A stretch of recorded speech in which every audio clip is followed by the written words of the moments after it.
Broadcasting from the business capital of the world, this is the Podcast Business News Network. Welcome back, everybody. Very excited to talk to this woman who offers insight, for some closure, for those that have passed on to the other side. Yes, she's a medium. What makes her different? She's an evidential medium, meaning evidence, gives you a little bit more to understand what's actually going on there. And she also connects with our spirits and guides to get even more insight. She's also an author, and we've got her here today. Stacy joins us here on the program. Hi, Stacy. Hey, how are you doing, Steve? Thanks for having me on. Oh, it's great to have you here as you help people connect to spirit. Evidential medium. When we talk about that, you present evidence based on, I'm assuming, what you connect with, what you find on the other side, the messages that you get. What are some examples of what that evidence could be? So before I do a reading with a group of people, I'll connect and find out what spirit energy is with me. So sometimes you can go direct, and I would say, Steve, I feel like I'm with you. When I go indirect and I'm giving evidence, I may say, I've got a male figure here. It feels like he's higher than me, so he would be a father figure to you. I feel like he has an R name like Ray, and it's a short name, and he's letting me know that he passed of the heart. Can anyone take that?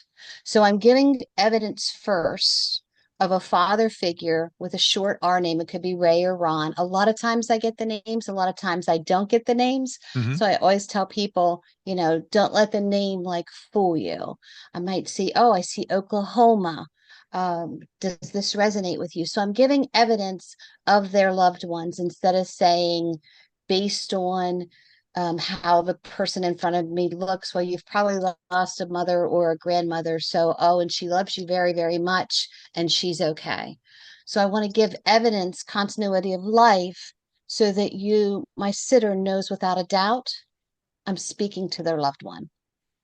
Hmm. What are you getting? What are you seeing? What are you hearing? Well, it all depends on the situation. When I open up to spirit, when I open up to channel, I ask my guides, I ask God, I ask spirit to allow me to see, feel, and hear whatever they want to give to me so that I can present the message. So I don't always physically see, but I can see it in my third eye, or I will see energy, or I'll get the presence of a grandfather figure. Sometimes I hear audibly, other times I just know that I know that I know. But I do get feelings where I'll know if it was a heart attack because I'll get a pressure on my chest, or, I know it was the lungs because I'll get it in my back, or, oh my gosh, my knee hurts. Well, what happened to the knee? So it's different each time. I like to just let it open and let spirit use whatever sense within me that they need to use in order for me to convey the most healing message possible. What's the most unusual message that you got? Oh my gosh. Well, a couple years ago, I had a small group reading, and the gentleman that came, it was all women except for this one man. And I had said to him that I had a father figure coming through for him. And I said, would you understand a father? And he was like, maybe. So I went beside him to the woman because the father figure was in between them. And she gave me the same answer, maybe. So I said, okay, I have this father figure coming through. He's giving me the number 7, and he's telling me cold case. Does that resonate with any of you? And this gentleman's father disappeared when he was 7 years old, and they didn't know if he was dead or if he was alive. So it was very heartfelt that the spirit came to me in order to tell his son that he was no longer alive. Hmm. Um, but it answered some questions because he gave me the name of his uncle that had more information, and he always thought that his dad just ran out on him, but his father was actually connected with some not so nice people that were going to be, they threatened his son. So his dad basically went with them instead of them coming after his son, which he had just thought his father had run out on him. Wow. So that Wow. was um, a change of events for him within himself. Um, Now yeah. you mentioned your guides. I'm Mhm. curious, do you know who they are? I know who two of them are because they came to me very early on. But I am of the belief that I don't necessarily need to know who the guides are because they are of the spirit realm. They don't have this human form. But when I first started opening up to channeling, I was like, okay, let me see you. And what is your name? So they gave that to me so that I had a little bit more trust, I believe. And now whoever comes, comes. I can feel them, I can sense them. I know that they're there, but they come in light. Hmm. Would it be the two that you know? Is it, are they relatives? What is it? How do you know Um, them? I know them because they feel familiar to me. Okay. When I and in it's interesting that you would say it that way because I haven't thought about this for a long time. When I first opened up to channel and trusted spirit, my father-in-law, an ex-father-in-law who had passed, I kept seeing his face. And he was Native American. And I couldn't place who this was who was helping me. And I was coming down a mountain one time from a group that got together for soul searchers, and all of a sudden he was right in front of my face. And I'm like, oh my gosh, I know who this is. And I kind of laughed to myself because I thought only I would have a spirit guide or a helper named Bob, you know. But later, as I trusted more, Enoch came to me and Selma came to me. And those two are the ones that I use the most, or that use me, or that are around me the most. Mhm. I do feel like I walk in the light of Archangel Michael quite a bit because, being a Leo, he helps me to like keep my cool when I want to like freak out. And I've heard that he is the man when it comes He to absolutely. a lot of this work. Exactly. Yeah, I often feel Archangel Michael around me. I'm a very visual person. I'll tell you like a kind of a funny story. I'm a very visual person. I have to see things to believe them. And when I first started working with Archangel Michael, I'm like, all right, this is what I'm going to visualize when I know that you're around. I'm going to see John Travolta in the overcoat. The coat comes off, the wings go out, and he's dancing and he's bringing me cookies. So how can I be afraid or mad when I have John Travolta dancing in front of me, bringing me cookies? And literally now, when I find myself in a tight spot, I can smell chocolate chip cookies. Wow. So I know that Michael is with me. Do you believe that when somebody passes that they're always with us? Their energy is always around us, and that's the energy that you tap into when you do a reading, and that we're spiritual beings in a human body. This is a container, and like a car, it goes bad after a time, and Yeah, that's it. it's our meat suit. Me too. It's our meat suit, you Yeah, know? But yes, I believe the energy of them is around us all the time. I do And, too. if they were related to you, their blood is coursing through your body. Their Okay. bones are part of your, I mean, my mom passed 10 years ago, but she's still here within me, not just in memories, but her blood is my blood. Her bones are my bone. My skin, everything. It's her. I never thought of it that way. My mom passed 5 years ago, and I have to tell you, Stacy, that my relationship was fine with her when she was here. Um, it's just as good, if not better, because I Mhm. feel more connected, and I will ask for signs from her, and they're very specific. And if a butterfly goes by, somebody sees a penny on the ground, and that supports you and makes you, feel connected, fabulous. I want deeper. I want more. And I guess she raised the bar in the beginning because the first sign she ever sent, and I'll just share this real quick, just to illustrate, Yeah. ask for signs. I was, Yes. this is about 2.5 years ago, heading to a very important meeting, potentially life changing. And I vibed her the night before. I'm like, Mom, just make sure it goes okay. Just if you can, just asking for your help. Next morning, I'm like, Mom, please, just, whatever you can do. I'd appreciate it. This is the first time I got a sign from her. I drive to the meeting, pull into the parking lot. It's about 9:22 a.m. I look down in my center console, had an energy drink down there. I look at it, and the expiration date was her birthday. And okay, Hello. that's Yeah. specific for me. And my friend says, well, that's really good. 1 in 365 chance. All right. But then he says, what are the chances that you were looking at it at that time? Who looks at the expiration date on an energy drink? Who cares? It's Right. as if she made sure that I saw it to reassure, by the way, the whole day was perfect. There was no issues. Everything was fantastic. And that's just one of many things that she sends when I ask. And usually they include her name.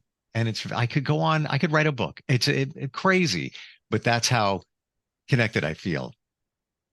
Absolutely. Absolutely. And I always ask for the unusual signs, even when I'm doing readings. And I got this off of John Edwards years ago when Hmm, I saw him, where he's like, I'm not going to tell you about cardinals and butterflies and dragonflies and feathers.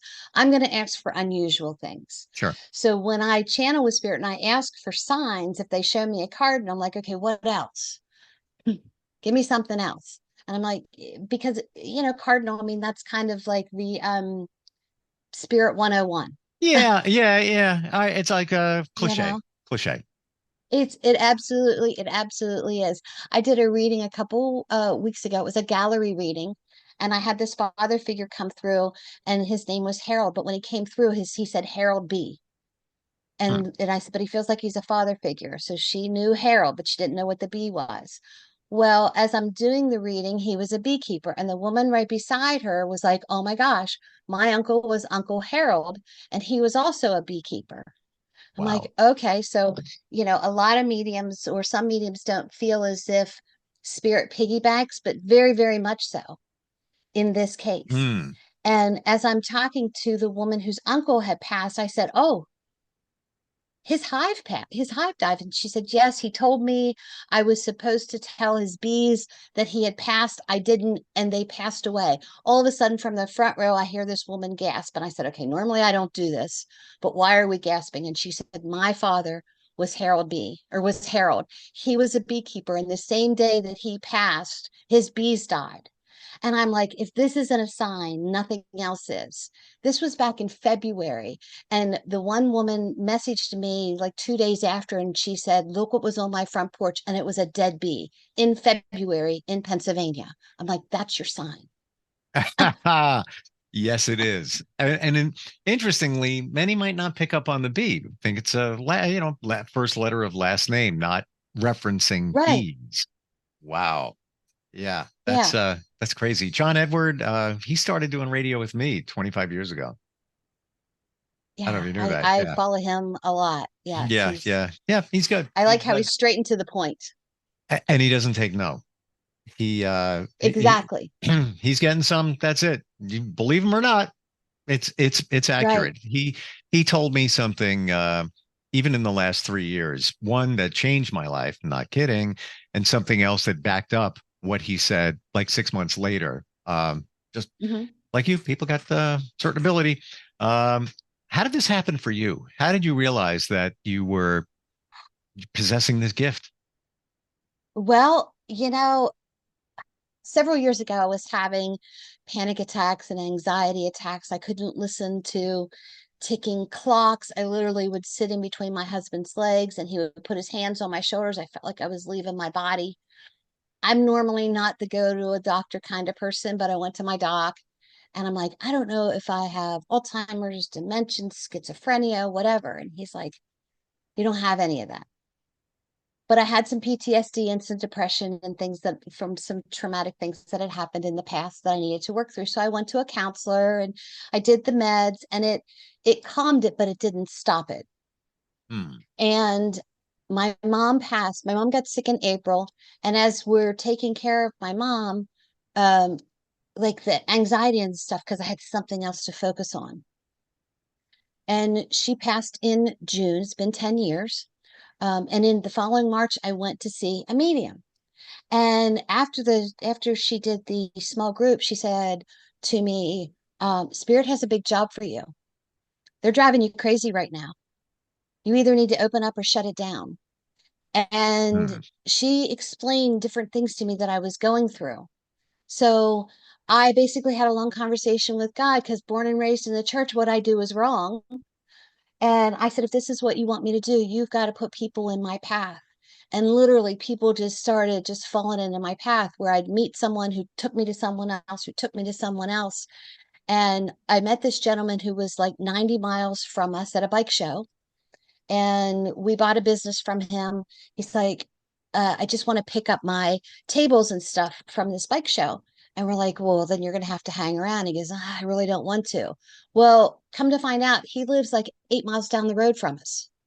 And when he came to pick the tables up, he said, I don't know why, but you need to talk to my sister Sue. And I said, well, here's my number. I don't call people. So Sue called me and she's like, look, my brother said I needed to call and talk to you. I'm not sure why. And she asked me what I did. And this shop, Hip Gypsy Emporium. And she's like, no, that's not it. I said, well, what do you do? Well, she did whole being alignments, where she helps people disconnect from their past lives, their past traumas to be able to be in alignment. And I thought, oh, maybe this is it.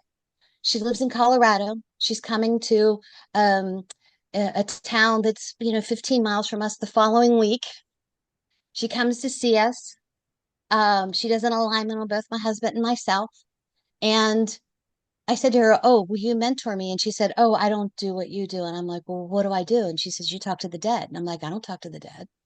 She's like, yes, you do. I'm like, okay. Well, she knew a woman in Australia that she said, call LaSalle, have a reading and see if she'll mentor you. So I called LaSalle, I had a reading, asked her to mentor me. 3 sessions in, she said, you don't need me.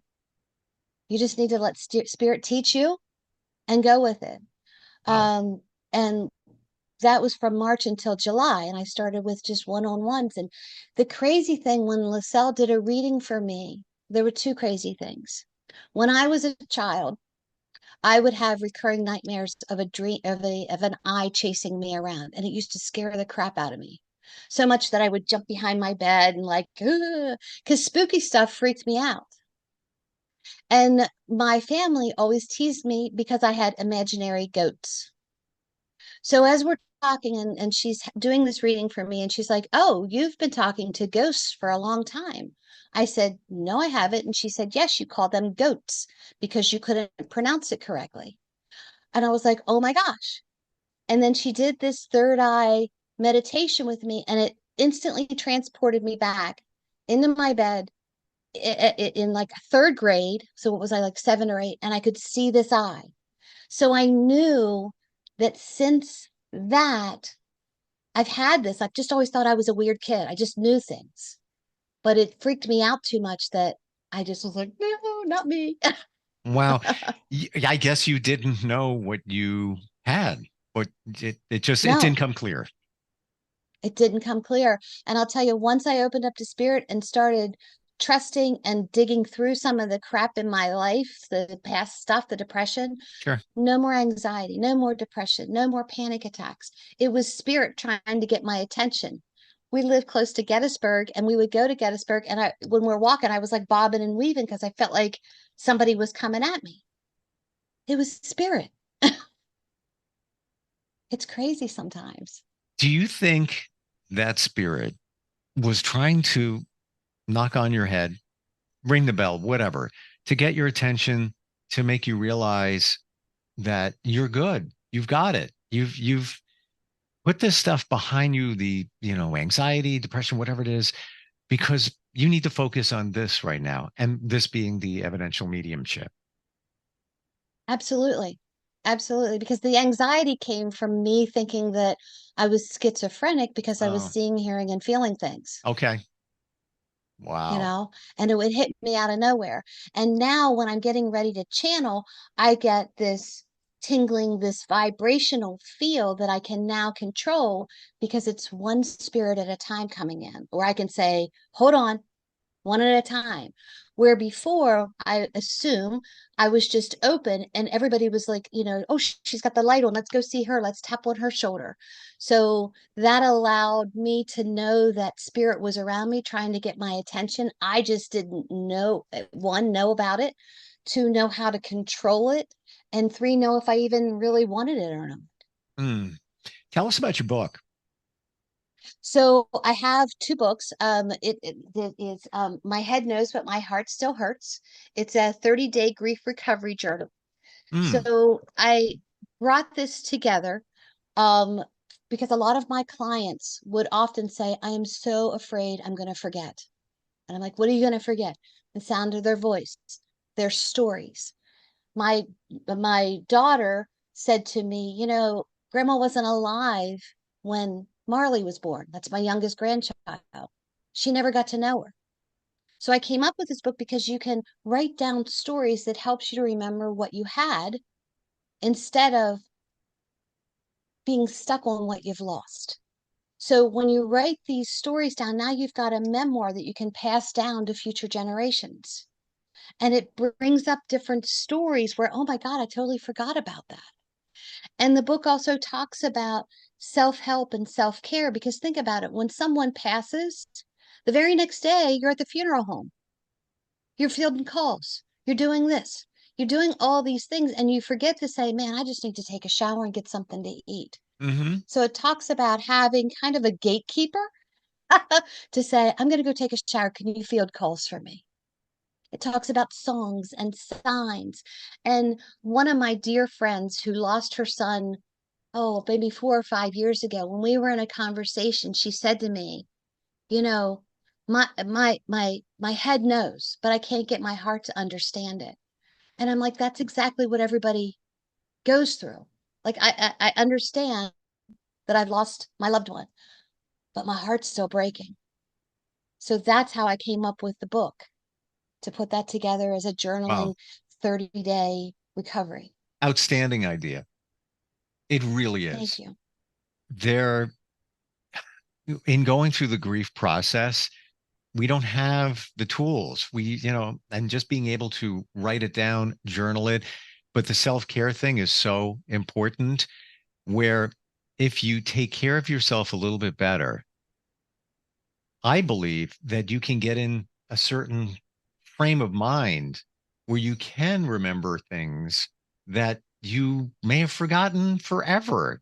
Like, and I'm this firsthand experience. I was always like running, Right. let's go, too much going on, stressed out. And I changed all that. And now I could just take 1 minute, think about my mom. I can go right back there to when I was in my childhood. I love to draw cartoons in the basement, drawing her upstairs, what she was wearing, all vividly clear because I blocked all or moved away from all the other clutter that's around. Um, Mhm. and I think it's even same thing if you want to channel or hear a message. I believe we all have some kind of an intuition. Do you feel the same? Absolutely. We all have some type of intuition. Mm. Like I said, take a step from John Edwards, where I don't like to call it a gift because it makes it sound like I'm special. But we all have different things within us. You know, do you think Eddie Van Halen didn't have a special something special about him that he, Hmm. took apart a guitar and put it together and came up with this whole different, we all have different things that we're good at. It's just how much time do we want to put into it? How much attention do we want to give it? Exactly. Or take attention away from the other things so that you can better focus on the things that maybe support you more. And I get it. Life is busy, life is crazy, but you got to, manage that. Um, Stacey, if Exactly. somebody wants to connect with you for a reading, even to learn more about the book, how do they find you? Everything for me is under Connecting to Spirit with Stacy, whether it's Facebook, whether it's my email, so it'd be at gmail.com, whether it's my website, it's connecting to spirit with Stacy.com. You Hmm. can Google my name, you can Google My Head Knows But My Heart Still Hurts. Um, I feel like I'm pretty visible anyway in my little area, but that's pretty much how you get a hold of me. Love your insight and your passion. Thank you so much for being here today. Learned, little nuggets of information or validation for a lot of this. And I'm sure if even somebody has some questions, they could reach out to you and go from there, right? Absolutely, absolutely. Cool. It's one of those things where some people are afraid of the unknown, of what they might be told. But I find that when we have a conversation where I say to you, look, I only work in love and light. I'm not the medium that says I see death all around you. Hmm. I offer good messages to help you heal because that's why you're coming to me. If you feel drawn to me, set up an appointment. If you don't, I'm cool with it. Sure. There's enough dead people out there for everybody, for all the mediums, but there aren't Yeah, enough good mediums for all the dead people that are out there. agreed. So I really strive to be that good medium. I'm being mentored under spirit artist Joe Shield, and I listen to John Holland all the time and John Edwards, and it's just that constant growing. Yep. And for that, I thank you. Thank you so much for being here. Thank you. I appreciate you. We'll be right back.